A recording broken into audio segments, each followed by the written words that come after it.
Three reasons why the 35mm RF lens is the best budget lens for the Canon R system.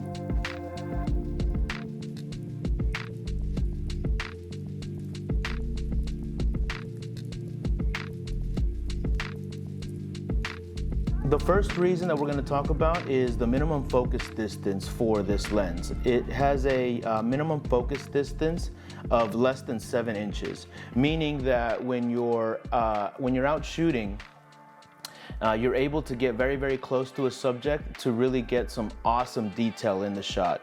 We're going to be going through a couple of photos here that I did in my studio with one of my Timex watches and also one of these crystals here. By the way, if you guys know what this crystal might be, let me know down in the comments. I picked it up for a photo shoot that I did a while back. The second reason why this lens is the best budget lens is because of its macro capabilities.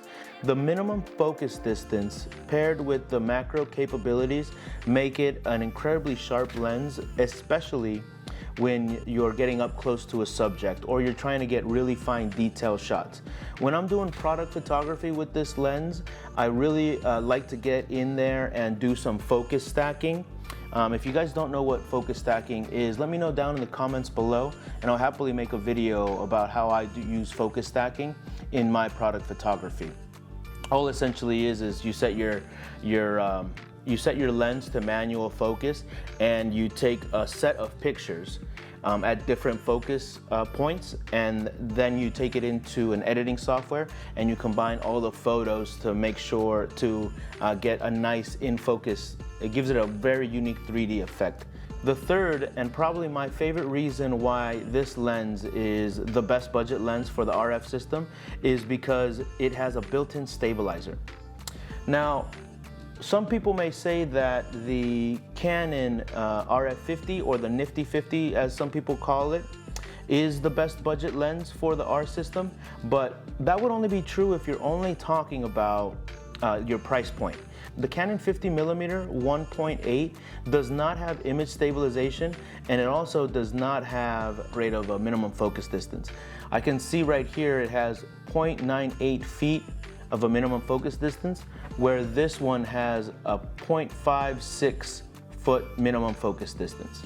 Now, why I say that the third thing, why this is the 35mm is probably the overall best budget lens for the R system is because if you happen to not own the R5 or the R6, but you actually own one of the R systems, the R or the RP, those camera bodies do not have image stabilization on its own. So you are going to be dealing with shaky video, handheld video.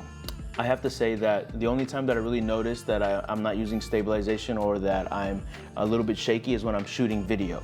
My photography really doesn't suffer without the stabilization. I'm definitely happy that I do have IBS in-body stabilization in my Canon R6 and in my R5. I always keep it on the camera body, but I do sometimes turn it off on the lens because of some Canon RF lenses have a slight crop when you turn on the stabilization because of the I can't really get into the technicals of it, but it zooms in a little bit. It crops in just a little bit, so it gives it a little bit of wiggle room so that when you're stabilizing, it gives it a little bit of space so that the frame can stay steady. First link in my description is going to be a link to the Canon 35mm and the Canon 50, the Nifty 50. At the time of this recording, the 35mm is $100 off, which this lens retails for usually $499, but if you can get it at $399, this is the steal of a lifetime for a lens of this quality, this sharpness, and this much versatility.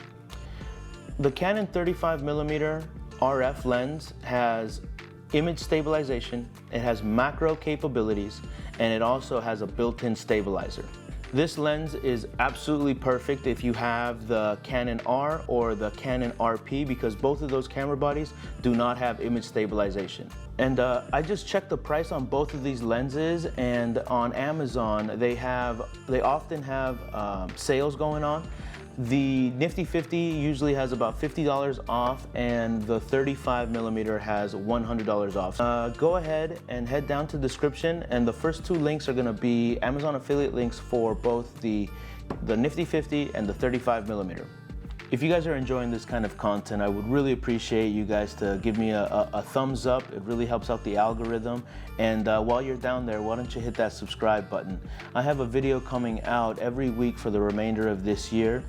I also want to take a moment to say thank you to all of the people that have been so kind and subscribed and given me a little bit of your time in watching these videos. I'm hoping that you're learning a little bit about photography, product photography. It makes me incredibly happy to know that I may be providing some value to some people out there. I know that about 2 years ago when I started on this endeavor, I always looked up to the bigger YouTubers or the people that were, you know, in the thousands or tens of thousands of subscribers.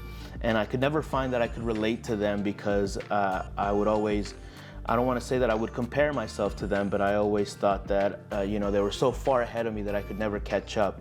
So I have the luxury of being a little bit small YouTuber and being able to answer some specific questions. So I'm always taking video recommendations or video requests. If you guys are interested in some of the things that I'm talking about but would like me to expand a little bit more, feel free to leave me a comment down below or ask me any specific questions that you may still have after watching these videos. I'm gonna be posting a video once a week for the remainder of this year. I also wanted to take a moment to say thank you for subscribing. If you haven't already, go ahead and hit that subscribe button down below. Follow me on Instagram, follow me on Vero, you know, all of that good stuff. All right, guys, adios.